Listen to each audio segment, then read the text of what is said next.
Hello, my beautiful starseed. Welcome back to the channel. My name is Gobind, and this is your channel for grace.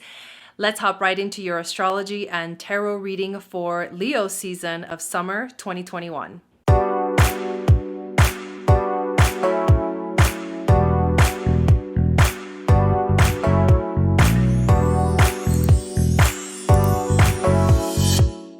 All right, Pisces, we are going to start with your astrology first. So let me hop on over to your chart. And here we are. I'm going to talk about the major aspects that are happening for this Leo season and how they're going to be affecting you personally based off of mostly your rising, but also Sun, Moon, Venus, and rising energies.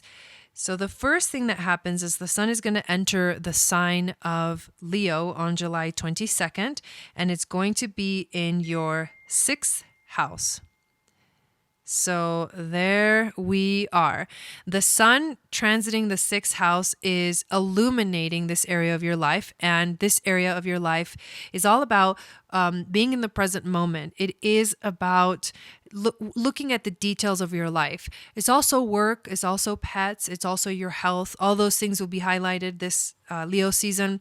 But it is also about being present, being right here, allowing yourself to fully exist in a way.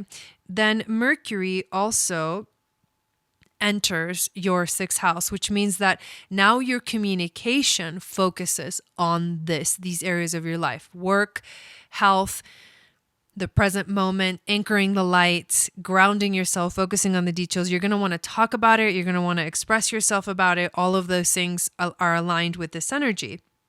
The very next day, we have a full moon in Aquarius, and it's the first of 2 full moons that are happening in the sign of Aquarius, and it will be happening in your 12th house. So this duality of the 6th and the 8th house are being really intensely aspected for you this entire season, because there's going to be, like I said, 2 full moons in Aquarius and then a new moon in Leo. So yourself being here and grounded and your higher self, your connection to your higher self, are both things that are going to be highlighted. So when the moon transits the 12th house, this is where it's going to be in the sign of Aquarius, it really creates intensity, emotional intensity for you. Since this is your ruling house, I think it may go one of 2 ways. You may feel this intense emotional activation of the unknown, the hidden comes to light. Hidden emotions, like buried emotions, like come to the surface, because the moon, especially a full moon, heightens our sensitivities, and it's going to be heightening your essence. You are Pisces, so it heightens your sense of self, your sense of connection to the divine. And remember, this is a natural thing for you. You're like naturally there. But so when it gets heightened, it'll feel really good, or it'll feel like maybe too intense. And that's the energies that you're going to feel with this full moon in Aquarius. The next thing that happens is Mars enters the sign of Virgo. So Mars will be entering your 7th house. And this is the house of relationships. This happens on July 29th, meaning that you're going to want to take action in this area of your life. Relationships, but not just romantic relationships, also business relationships in general. There's something about Mars and Virgo that helps us to get organized in our lives. And so you're going to want to get organized within your relationships. You're going to want to take action to make sure that everything is kind of like all the ducks are in a row and all those things. But this is important too, because just in general, Mars and Virgo helps us to get organized in our lives. Then on August 8th, we have a new moon in the sign of Leo. So the moon is going to join the sun in your 6th house once again. And new moons are new beginnings. This is August 8th, which is also the Lion's Gate. And this is a powerful portal. The energies of this moon are going to feel like very strong Leo, like Regulus kind of energies. And this is connections to ancient Egypt, past lives in ancient Egypt, goddess Isis, Osiris, because this is the day traditionally where what's celebrated on this day is that the sun aligns with the star Sirius, and the two pyramids in Egypt, or the three pyramids in Egypt, align with the Orion's belt, the Orion like star seed, the constellation. And this is like a roaring energy. It's like our heart awakens and we just want to love deeply. For you, you're going to feel this just by being present. Like you may literally feel yourself like wanting to just enjoy being here in the moment. And that's what this new moon is really asking you to do. So you can set an intention. What are the things that I want to focus on more in my daily life that make me feel good, that make me love more, and that make me enjoy life?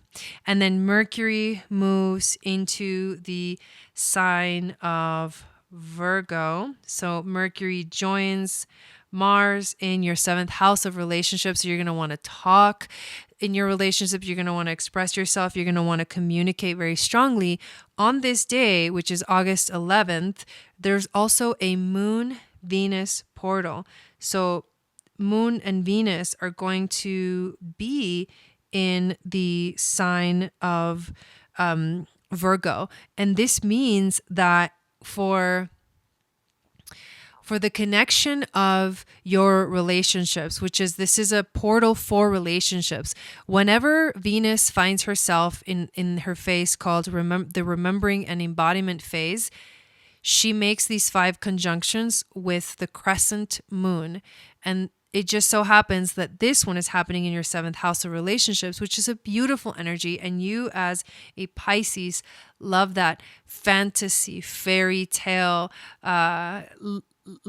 feel good energy of love. And this is what this is about. So this is a beautiful day for you specifically to go out on a date, but make it something simple, but something that helps you align with what is important to you, and also what helps you feel like you're kind of on the right track and you're doing things right, and you're allowing yourself to focus on the details. So this would be a beautiful day to, like I said, go out on a date, but make it so that like you get your partner flowers, and then you guys go here, and then you guys go there, and it's like super planned, but it just flows.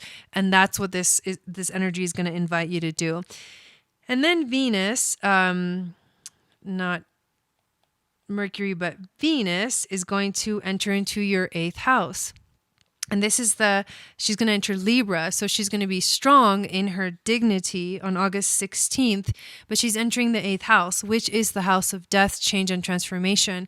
And because Venus rules relationships, this means that you might see some changes happen within your relationship. Some situations or some things in your life will change, but that's because there are some new beautiful things that are awaiting just on the other side of that door, just on the other side of that tower moment. And Venus does bring in abundance, and in the 8th house, which is also the house of financial abundance that comes from outside, like inheritances and things like that. So money that you didn't necessarily make, but it was just kind of given to you. This has the potential to attract business, or like I said, assets and things like that come to you. And it's like a good luck charm in this area of your life. We're going to see a Uranus retrograde as well. And Uranus is currently transiting your 3rd house of communication. When he goes retrograde towards the end of August, we will experience a strong need to eliminate any unnecessary complications that hinder our freedom. And this different perspective is going to lead to a huge paradigm shift. So it's from August 19th through January 18th of 2022.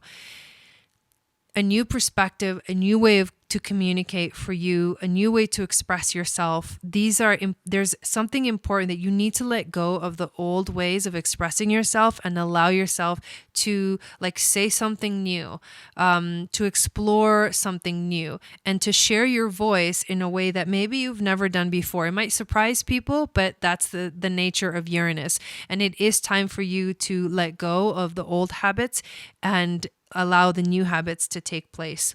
And the last thing that happens on this Leo season is a second full moon in Aquarius, which is aspecting this duality again, the 6th house and the 12th house. So it's a full journey. When you look at the themes for you, it starts here, 6th and 12th house duality, like, are you anchoring the light? Then it moves into also the Virgo energy in your 7th house of relationships, the death, change, and transformation and transmutation energy. So you're going to see some change. You're going to see some change this month. And then your 3rd house of communication changes in that area as well. So that's kind of like the theme completes itself, though, with a full moon in Aquarius, which asks you to connect again with your divine self. So it's like you're going on a divine journey this month. You're beginning a whole new phase in your everyday life, but it will show up. When you change and you adjust your life in the present moment, it will show up in your higher self. It will show up in your connection to God, however you want to call it, to your own divinity, all that good stuff. Thanks so much. Let's hop on over to the cards so we can see what your spirit guides want to tell you from the cards. All right, here are your cards, Pisces, for this powerful Leo season. We start with the Page of Pentacles reversed, the 4 of Cups, the Temperance card reversed, and the 9 of Cups upright. This is kind of an intense reading. I'm going to go through all the cards and then we're going to add some more to give more meaning into this reading. But the Page of Pentacles, when it is reversed, it is an energy of being blocked or being distracted or being inactive. And so I think that right now what's happening is that somehow you are coming into this Leo season feeling a little bit maybe overwhelmed, because Cancer season being a water sign and you being a water sign has been just like super, super intense. So you're a little bit distracted and you may have been just kind of a little bit of stagnant. There is some kind of a stagnant energy. We do move into the 4 of Cups, which is a very different energy. This is about meditating. It's about being a little secluded. It's also about being closed. When the 4 of Cups is here, it means that you are maybe not focusing on the things that you should be focusing on. And this is the reason why you're blocking yourself, because you can tell from the energy of this card, he looks a little gray and it looks a little bit like of a depressive energy.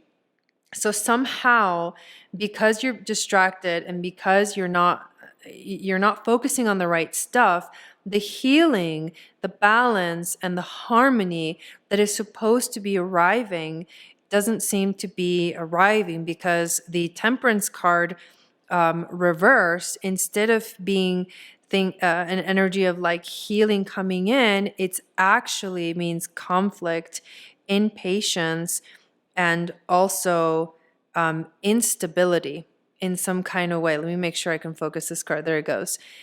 What I also see in this card is I see you standing. You're the angel. And here's the lion and looks like an eagle.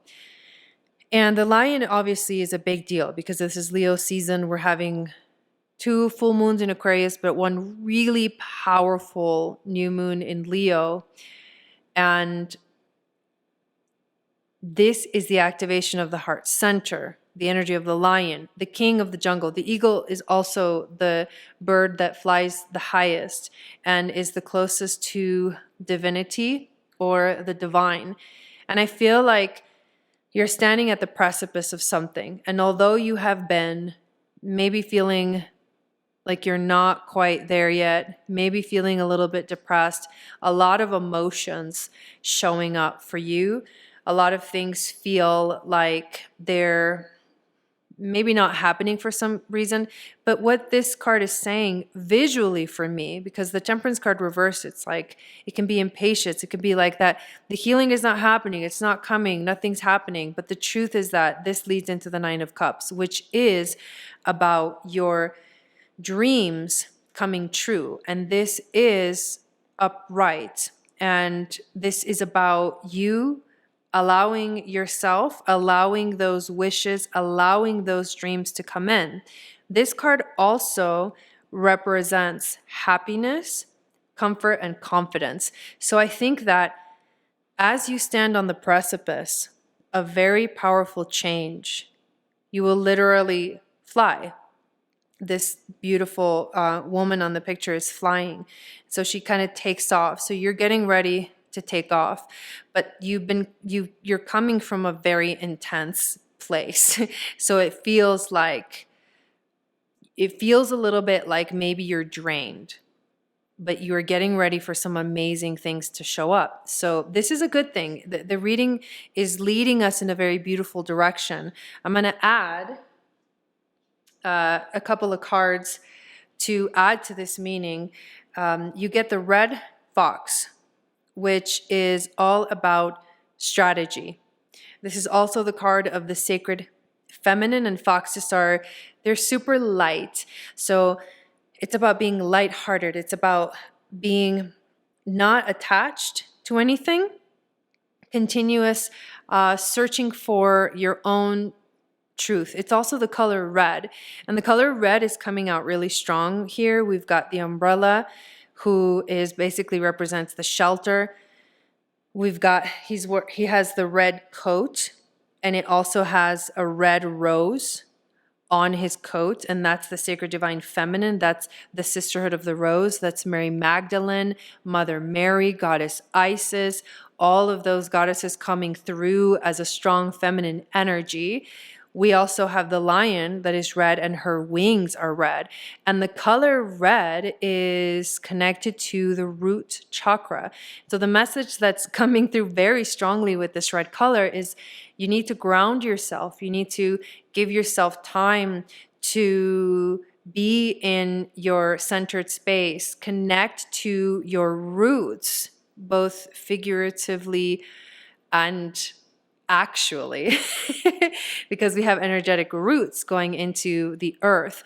It is also the color of fire, and this is Leo season, so this is also your passion awakening. So you've been in a very watery place. Now you're going into a very fiery place. You get also the coyote from the Sedona cards, and I love this because you can see the little full moon here, and we're moving into the full moon in Aquarius, 2 full moons in Aquarius, and the coyote is howling. And coyotes they are the tricksters, but in this card it's really about crazy wisdom.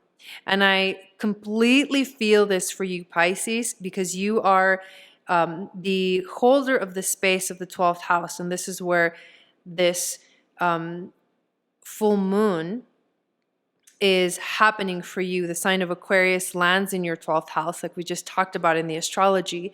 So this is crazy wisdom that is going to come to you and through you as well. We pulled a Beyond Lemuria card. So these are the Beyond Lemuria cards. And we pulled the Realm Bridger. I love the blue, like the shades of blue and purple that are coming through. This is the throat chakra and the third eye chakra, the Realm Bridger. It's so perfectly fitting for this energy of Pisces. This is about visionary energy, the architects of the future, information from other realms, bridging the seen with the unseen, inspiration, seeding a new earth, traversing different states of consciousness, birthing ideas from subtle reality and journeying. So this card says that this month you're going to be making a lot of connections. You're going to be bridging energy. So you're going to be understanding in a deeper way why all the changes have been happening, why you've been feeling so intensely emotionally, why you are basically ready to light that fire underneath you and shine your light as bright as you possibly can. We connect to our ancient families through these cards, the sacred sites cards, and you pulled Mount Kenya. So this is actually a very powerful energy. Before I continue, I do want to let you guys know that we are diffusing right here. I don't know if you've seen this little baby. We're diffusing sage, and this helps to clear the energy. I'm also featuring the Leo oil for Leo season, which you can find on Chandra Sangat's Etsy shop. This is amazing. It is a roller that you can put on your wrist, on the back of the neck. Use it as perfume, use it as activation. But if you are Leo energy, or if you just want to connect more deeply with these energies, I highly recommend you check this blend out. And let's talk a little bit more about Mount Kenya, which you can see is a very grounded energy. This, again, the color red is coming through really strongly, especially in the face of this being here. But this is about energy focus, about focusing your energy. This is about sustenance. The life of the Maasai, the famous tribe who live in the shadow of Mount Kenya, revolves around their intense relationship with their cattle. These creatures, who can singularly sustain human life, were gifted to the Maasai by their god Engai, who resides on Mount Kenya. Cattle and mountain together created a paradise, and it was humankind's duty to look after it all. Mount Kenya is the link between the heavens and the earth, a resting place for the gods. When they visit, as a provider of fresh water for more than 2 million people, this mountain sustains life itself. How beautiful is that? That the water energy is spoken of here. Engai, the sky god, is the source of life to the Maasai. After all, he gave them cattle and regulates both the rainfall and the sunlight. Wow, that's the water and the fire energy and the sun that we're talking about, which Leo season so the sun rules Leo. He is a dual aspect deity. Engai Narok, which means black god, is benevolent, forming large dark clouds that bring rain and sow life. This reminds me of the Nine of Cups. The healing is going to arrive, and like the cleansing rain, you will feel this full just washing away of anything that is just not serving you completely in the way of everything that is more important to you. And while I shuffle these Starseed Oracle cards, I want to invite you to make sure to hit that subscribe button if you're new. Make sure to give this video a thumbs up and hit that notification bell so you get notified of when I go live and when I upload videos. Star Keeper is the first card. And I also want to invite you to download my free moon astrology guide, which tells you what your psychic gifts are based off of your moon sign. It also gets you onto my email list, which I send out a weekly moon magic report, which is basically the astrological forecast for the week. And then make sure, I almost fell. Make sure that you check out the description for all of other offerings. If you want to sign up for a reading, you can do so on my website, channelforgrace.guru, and I will link that to the top of the screen right here. All right, here we go. First card you get is the Star Keeper card. Cosmic Ancestor, seed the light by staying grounded. What did we talk about? The root chakra, the color red, the earth, the element of earth, really asking you to ground down. Then we get a new earth. It's happening. Keep holding the vision. Yes, this is if I was going to sum up the 4 tarot cards that came out in the beginning, it is exactly this is the message. It's happening. Keep holding the vision. Don't give up. You're definitely moving in the right direction. There's just a little bit of uncomfortableness that you're going to transition into a much lighter energy. And you get the portal card. Doors are opening. You decide. Rewards and wild card. Again, this is the 9 of Cups. Your wish is coming true. When you step through that door, you're going to be in a whole new world. Are you ready for the new world that's going to arrive for you the minute we hit Leo season with that full moon in Aquarius, 2 weeks later with that new moon in Leo, and 2 weeks later with the completion of that cycle, a second full moon in Aquarius? You are definitely stepping through a massive and major portal where you'll see everything you've ever wanted come true. Thank you guys so much for watching this video. I hope you have a beautiful rest of your week. If you want to know more about the powerful essential oils and this really awesome pilot diffuser, just leave a comment down below and I will get in touch with you. Again, thank you so much and happy Leo season.